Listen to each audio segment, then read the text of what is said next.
너희가 나 있을 때뿐 아니라 더욱 지금 나 없을 때 항상이죠. 항상 복종. 예수님께서 죽기까지 복종하셨던 것처럼 우리도 이게 그리스도 예수의 마음이잖아요. 항상 복종하여. 누구에게? 하나님에게. 뭐 바울에게 복종하라는 거 아니잖아요. 담임 목사에게 복종하라는 거 아니잖아요. 하나님께 복종하여. 두렵고 떨림으로. 신앙생활을 너무 극단적으로 하는 것 같아요. 많은 분들이. 너무 두려워하는 율법주의적이거나 너무 편하게 믿거나 그건 둘 다 아닌 것 같아요. 두렵고 떨림으로라는 거는 막 공포심에서가 아니에요. 하나님을 사랑하기 때문에 경외하는 거죠. 하나님에 대한 경외심이에요. 너무 무례하거나 편안하게 예수 믿으려고 아니면 너무 공포심에 막 율법주의적으로 둘 다 잘못된 것 같아요.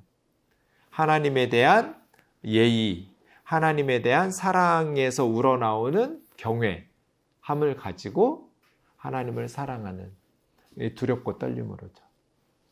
너희 구원을 이루라. 네, 너희 구원을 이루라는 건 이거 무슨 뜻일까요? 그럼 지금 구원을 받지 못했나요? 받았죠. 받았는데 이루라는 건 뭘까요? 구원이라는 것은 두 가지 요소가 있어요. 하나는 이미 우리는 구원 받았어요. 그죠? 우리가 예수 그리스도를 영접하고 믿을 때 하나님의 자녀가 될 거야가 아니라 되었어요. 영접하는 자, 그 이름을 믿는 자들에게는 하나님의 자녀가 되는 권세를 주실 겁니다가 아니라 주셨으니 사망에서 생명으로 옮겼느니라. 구원이라는 건 거주지를 바꾸고 옮기는 거거든요. 죄와 사망이 지배하는 사단의 나라에서 이 세상에서 의와 생명이 통치하는 하나님 나라 백성으로 거주지를 옮기는 게 구원이에요. 예수님을 믿는다는 건 그런 거죠. 이미 우리는 구원 받았어요. 이미 우리는 하나님의 자녀가 되었어요. 그런데 아직 그것이 완성되진 않았어요. already 이미 구원 받았어요. 하나님의 나라가 임했어요. 그런데 not yet 아직 완성되진 않았어요. 언제 완성돼요? 주님 다시 오시는 재림의 날 완성되겠죠. 하나님의 나라는. 우리 개인의 구원도 그렇게 말할 수 있어요. 이미 우리는 구원받은 하나님의 자녀예요. 그런데 너희 구원을 이루라는 건 뭐예요? 그 구원을 끝까지. 신앙은 달리기 선수 같아요. 달리기 선수가 중요한 건 뭐예요? 마지막 결승점이잖아요. 중간까지 1등 했어요. 근데 달리다가 멈추거나 딴 길로 가버렸어요. 그러면 그 선수 상 받을 수 없죠. 달리기 선수에게 중요한 건 마지막 결승점이듯이 우리의 신앙의 경주에도 우리의 구원을 이루는 게 중요하잖아요. 결승점이 중요하잖아요. 시작했어요, 빌립보 성도들이.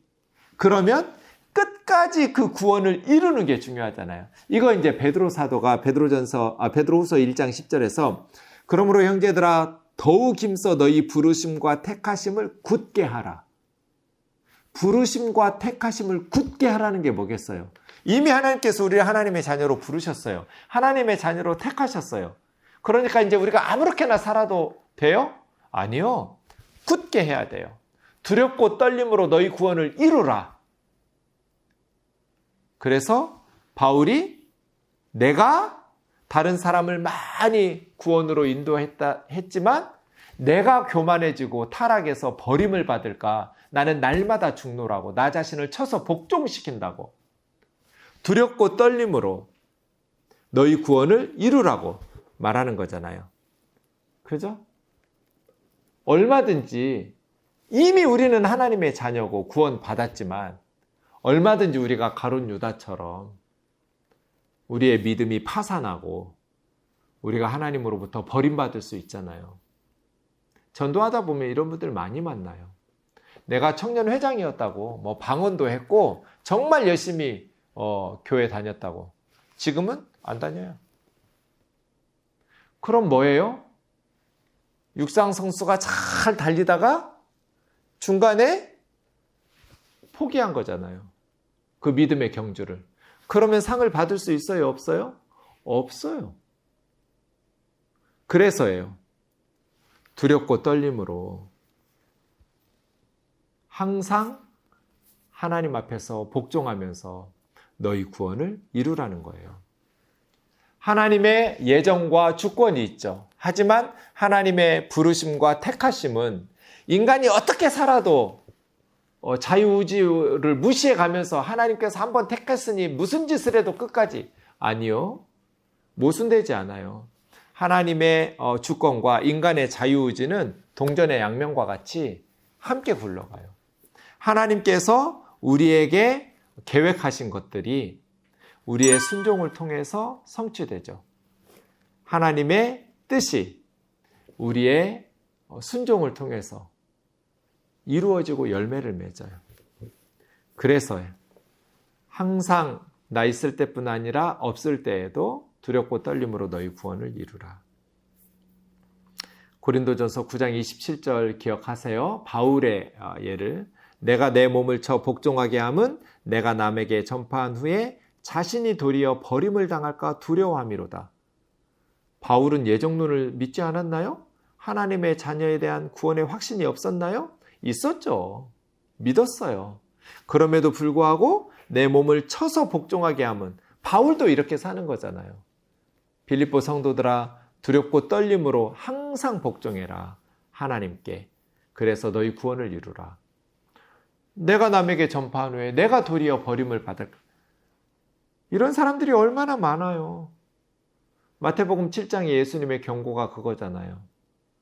그날에 많은 사람이 주여 주여 우리가 주의 이름으로 선지자 노릇하고 주의 이름으로 많은 권능을 행하고 주의 이름으로 귀신을 쫓아내지 않았나이까. 예수님의 이름 누가 예수님에게 주여 주여 부르겠어요? 예수 믿은 사람들이죠. 선지자 노릇했다라는 건 말씀을 전했다는 거잖아요. 저처럼. 근데 많은 사람이 그날에 이럴 건데 예수님이 나는 너희를 모른다. 우리가 예수님 아는 게 중요한 게 아니라 예수님이 우리를 아셔야죠. 바깥 어두운 데 내쫓으라. 거기서 슬피 울며 이를 갈미 있으리라. 이런 사람이 많을 거라잖아요. 나사렛 예수 이름으로 기적을 행하고 병자를 고치고 귀신을 축사하고 하나님의 말씀을 선지자처럼 전하고 불법을 행하는 자들아 내게서 떠나라. 나는 너희를 모른다. 바울이 지금 그 얘기하고 있는 거잖아요. 내가 다른 사람에게 복음을 전파한 후에 내가 버림받을까 두려워서 나는 날마다 나 자신을 내 몸을 쳐서 하나님의 뜻에 복종시킨다. 이건 뭐 공포하면서 막 구원받지 못할까 봐 두려워하는 게 아니에요. 하나님은 정말 좋은 분이에요. 사랑이 많은 분이에요. 그럼에도 불구하고 그 하나님을 우습게 여기고 무례하게 그렇게 교만하면 버림받겠죠. 하나님은 오래 참으시지만 영원히 참진 않으시잖아요. 노하기를 더디하시지만 무슨 짓을 해도 노하지 않으시고 다 너그럽게 천국으로 받아주시는 분은 아니잖아요. 그래서 두렵고 떨림으로 너희 구원을 끝까지 결승점까지 이루라.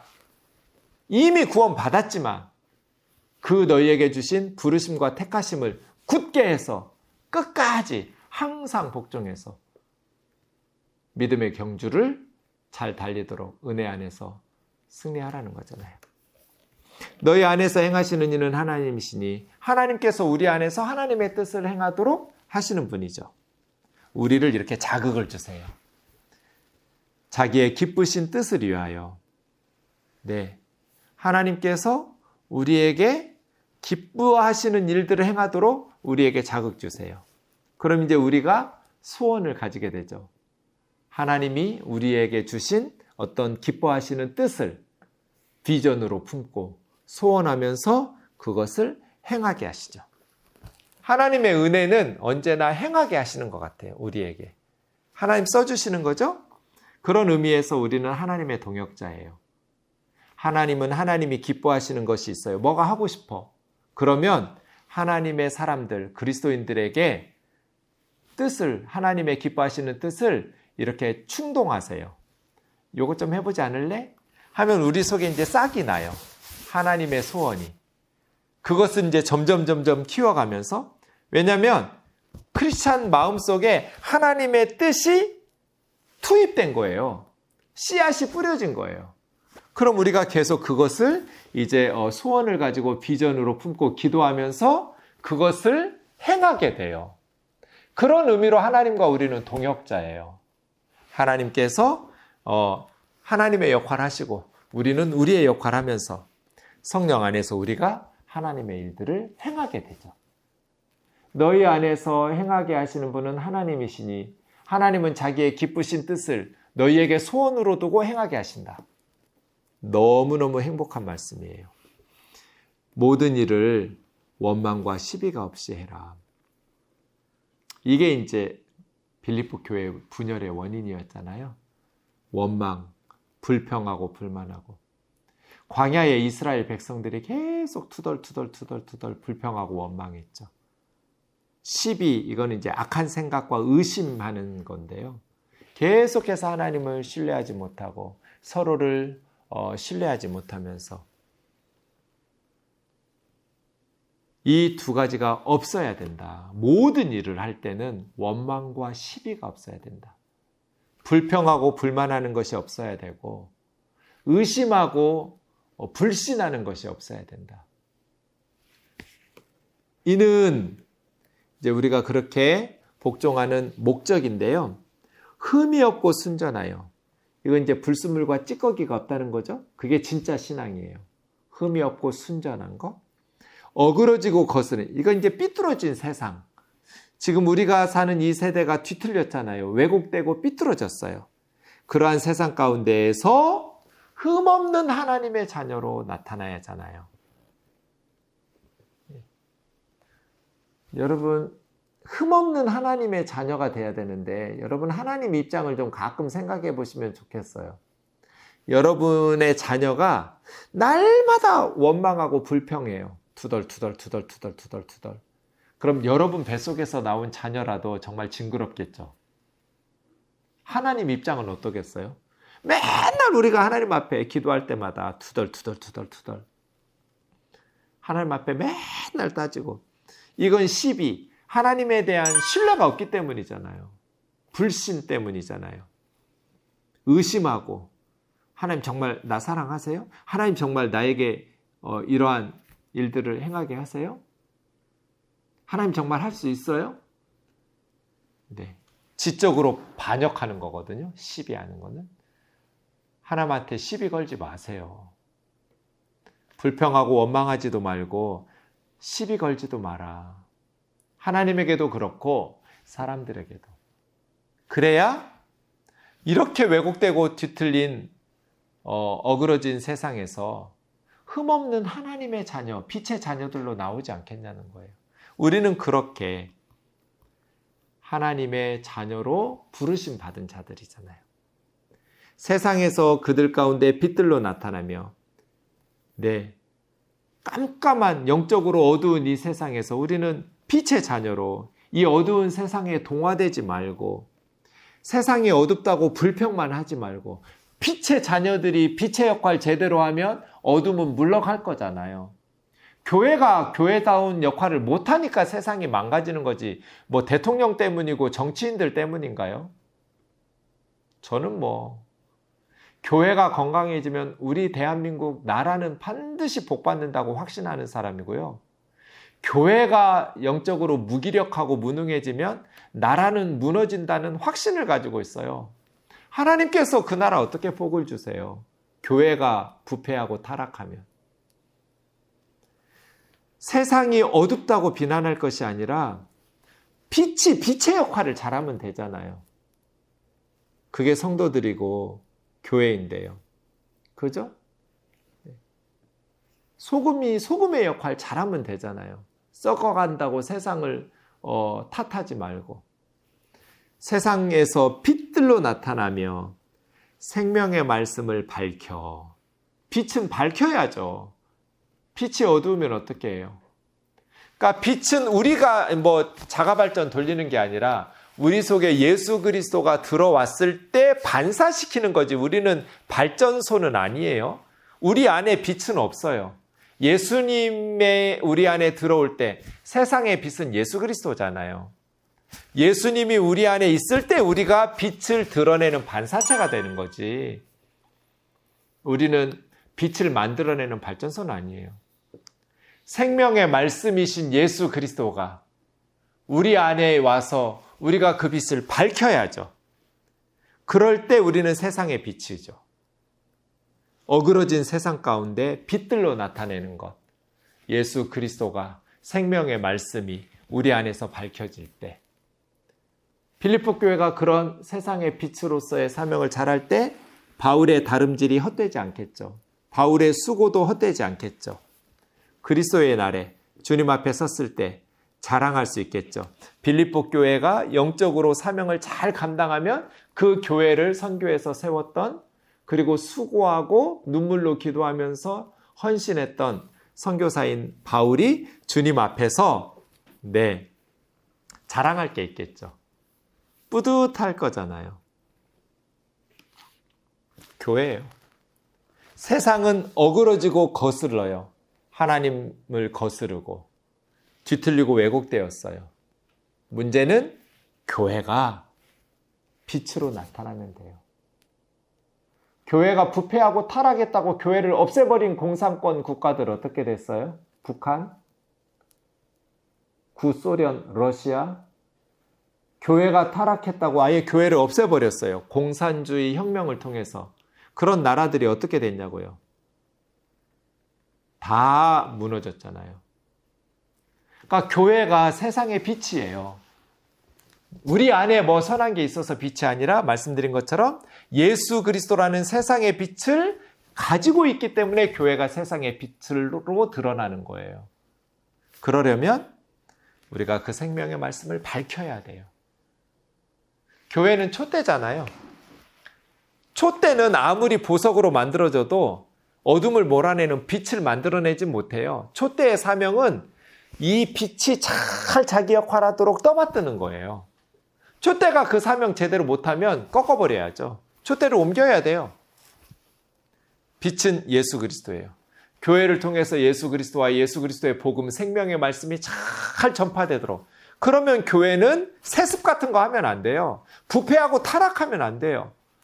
촛대는 촛대 역할을 잘해야 되니까 촛대에다가 막 보석으로 덕지덕지 붙여가지고 거기다가 돈 쓰면 안 돼요. 선교하고 구제하면서 이 복음이 잘 드러나도록, 복음이 빛을 발해서 비추어서 세상의 어둠을 몰아내도록 촛대가 촛대 역할 잘하면 되죠. 이러한 너희의 믿음의 재물과 섬김 위에 내가 나를 전제로 드릴지라도 나는 기뻐하고 너희 무리와 함께 기뻐하리니 이와 같이 너희도 기뻐하고 나와 함께 기뻐하라.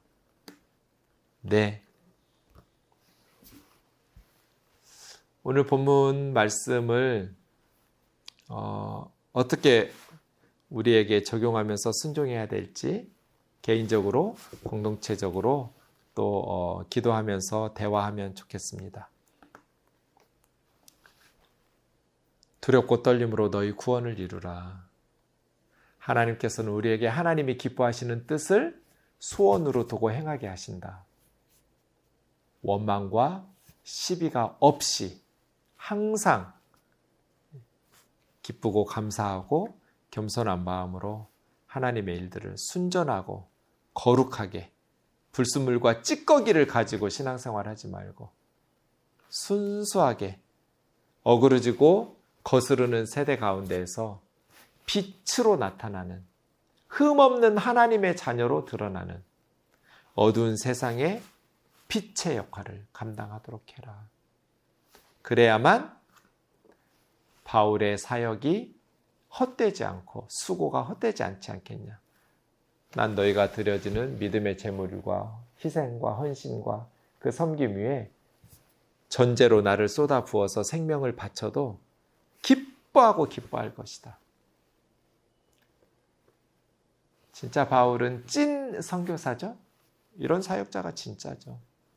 그리고 바울의 권면을 듣고 빌립보 교회가 정말 회개하면서 다시 한번 영적으로 새로워진다면 빛이죠. 세상의 빛. 이런 교회가 빛이에요. 생명의 말씀을 밝혀서 하나님이 맡겨주신 귀한 사명을 잘 감당할 수 있기를 주의 이름으로 축원합니다. 수고하셨습니다.